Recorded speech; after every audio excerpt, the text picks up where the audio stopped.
سامنے آتے ہیں۔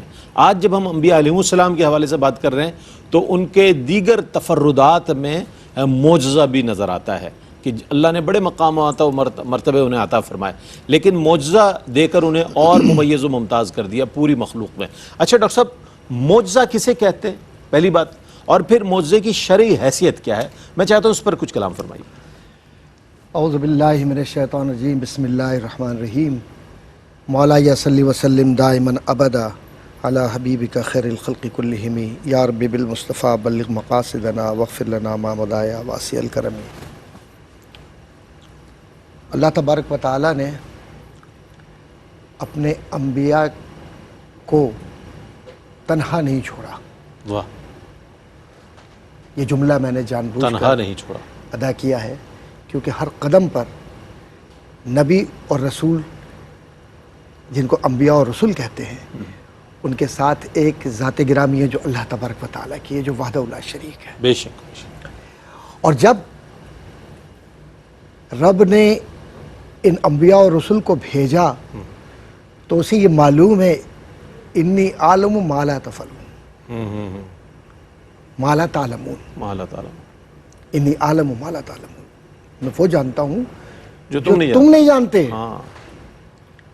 اور تمہارے مزاج میں تو معاشرتی منافقت بھی ہے، جھوٹ بھی ہے، کبر بھی ہے، بڑائی بھی ہے، خواہش نفسانی بھی ہے، لیکن وما ینطق عن الہویٰ ان ہوا الا وحی یوحیٰ کی مثال تمہارے درمیان ایسے رسول ہیں کہ جو اپنے خواہش و ارادے کے ساتھ بات کرتے ہی نہیں۔ قبلہ علامہ سیدی صاحب نے جس خوبصورت پیرائے میں گفتگو کی ہے، اس کے بنیادی محرکات کو آپ اپنے سامنے رکھیں تو نظر آئے گا کہ یہ تمام بنیادی عناصر ایک دوسرے سے جڑے ہوئے۔ ڈاکٹر صاحب بہت اچھی آپ نے بنیاد فراہم کی اپنے جواب کی، میں چاہتا ہوں اس کو ذرا تفصیلاً بیان فرمائیے۔ ایک وقفہ لے لیتے ہیں، وقفے کے بعد لوٹیں گے انشاءاللہ، تو یہیں سے ڈاکٹر صاحب جو ہے اپنے جواب کا آغاز کریں گے، ہمارے ساتھ رہیے گا۔ اچھا جناب، سوال یہ تھا کہ معجزہ کسے کہتے ہیں، اس کی شرعی حیثیت کیا ہے؟ ڈاکٹر صاحب نے سرنامہ کلام میں انی اعلم ما لا تعلمون کا حوالہ دیا اس آیت کریمہ کا، اور اس کے بعد گفتگو فرما رہے تھے۔ میں چاہتا ہوں ڈاکٹر صاحب وہیں سے آغاز ہو۔ میں عرض کر رہا تھا کہ قرآن کریم نے خود اپنے آپ کو واضح کیا۔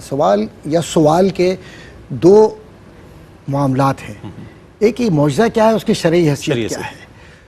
شریعت نے اچھے اور برے دونوں چیزوں کو بیان کر دیا، اور قرآن نے شریعت کا معیار قائم کر دیا، اور حضور کی زندگی نے یہ بتلا دیا کہ معیار زندگی ہونا کیا چاہیے۔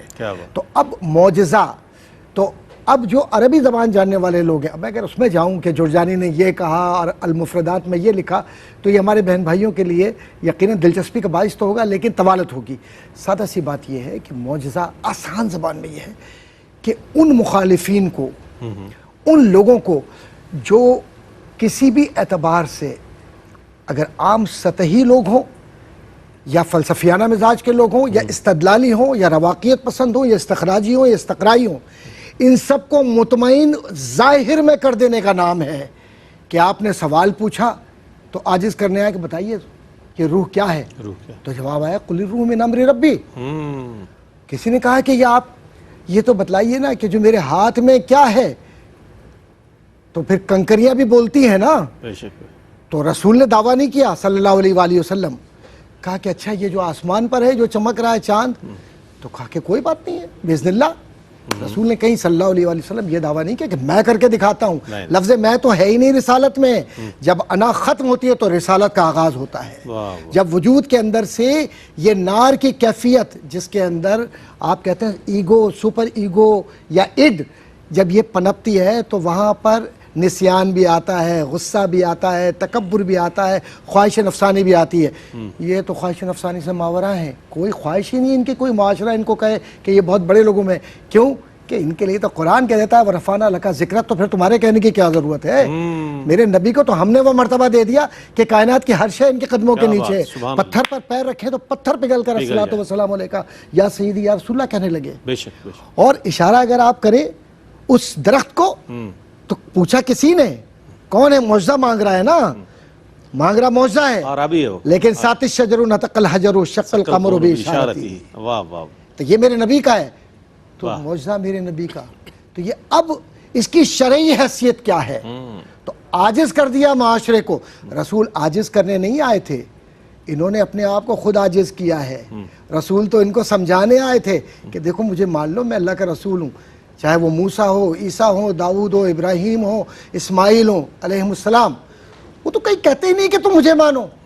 کہاں کسی ایک نبی نے بھی کبھی کہا ہو, اور اپنے معاشرے کے اندر جس سے مخاطبت ہے ان کی, کہ کسی ایک جگہ پر کسی ایک نبی نے بھی یہ کہا ہو کہ میں برتر ہوں, میں بڑا ہوں؟ نہیں, نفس تو ہے ہی نہیں, خواہش تو ہے ہی نہیں. خواہش اس لیے نہیں ہے کہ تمہاری خواہشوں کو ہم نے اپنی خواہش میں ڈھال دیا ہے, واہ واہ, تمہاری زبان کو اپنی زبان بنا دیا ہے, کیا بات, تمہارے ارادے کو اپنا ارادہ بنا دیا. ارے مومن جب اللہ کے بارگاہ میں جھکتا ہے تو اس کا پورا وجود رب کی رضا کے ساتھ ہاتھ بن جاتا ہے, پاؤں بن جاتے ہیں, آنکھیں بن جاتی ہے. تو یہ تو نبی ہے. اب یہ معجزہ کچھ وقت لوں گا, یہ معجزہ جس کو آپ کہتے ہیں موسیٰ کو عطا ہوا علیہ السلام. جی بالکل بالکل. تو کیا ہے, آپ دیکھیے ترتیب کے ساتھ قرآن بیان کر رہا ہے. شرعی حیثیت کی بات کر رہا ہوں, قرآن نے کیا بیان کیا؟ تم نے پوچھا نا, تم نے پوچھا. تو آیات قرآنی کے ذرا ترتیب دیکھیے. ان آیات قرآنی کے اندر آپ کو جو چیز نظر آئے گی وہ نظر یہ آئے گی کہ اور جب تم نے موسیٰ سے پوچھا, یعنی مخاطبت موسیٰ سے, کہ موسیٰ جب تک ہم خدا کو سامنے نہ دیکھ لیں گے تو تم پر ایمان نہیں لائیں گے. تو تم کو بجلی نے آ گھیرا اور تم دیکھ رہے تھے, پھر موت آ جانے کے بعد ہم نے تم کو عصر نو زندہ کر دیا تاکہ احسان مانو. دوسرا آ گیا, اور بادل کا تم پر سایہ کیے رہے اور تم پر من و سلوہ اتارتے رہے کہ جو پاکیزہ چیزیں ہم نے تم کو عطا فرمائی ہیں ان کو کھاؤ. یہ تو ایک معمولی سی بات ہے. پھر وہ پانی کا جاری ہونا, 12 چشموں کا جاری ہونا. اچھا, اسی طریقے سے جو کیفیت آپ دیکھیں کہ جو لوہا ہے اس کا پگھل جانا, نرم ہو جانا. اچھا, یہ معجزات کیوں ہیں؟ تاکہ لوگوں کو یقین آئے کہ یہ انبیاء ہیں, رسول ہیں. نبی کا اور رب کا کوئی خدا نہ خواستہ یہ تو عقیدہ و تصور بھی انسان کا نہیں ہونا چاہیے کہ وہ کچھ چاہتے تھے لوگوں سے. ارے مخلوق خالق کو کیا دے گی؟ کوئی کمتر برتر کو دے سکا ہے؟ ہرگز نہیں. یہ تو انبیاء ہیں جو تمہیں عطا کرتے ہیں. جو قرآن کریم کی آیت وما آتاکم رسول فخذوہ, علامہ سیدی صاحب نے حوالہ دیا تھا, وما آتاکم رسول فخذوہ وما نہاکم عنہ فانتہوا. تو اب جب یہ رک گئے تو کس چیز سے رکے؟ کہ یہاں تو زمین پر رک گئے اپنے خواہشات سے, اپنے ارادوں سے, لیکن رضی اللہ عنہم ورضوا عنہ کہہ کر یہ بتلا دیا کہ رب ان کا ہو گیا اور یہ رب کے ہو گئے, اور یہ اولیاء کاملین ہیں.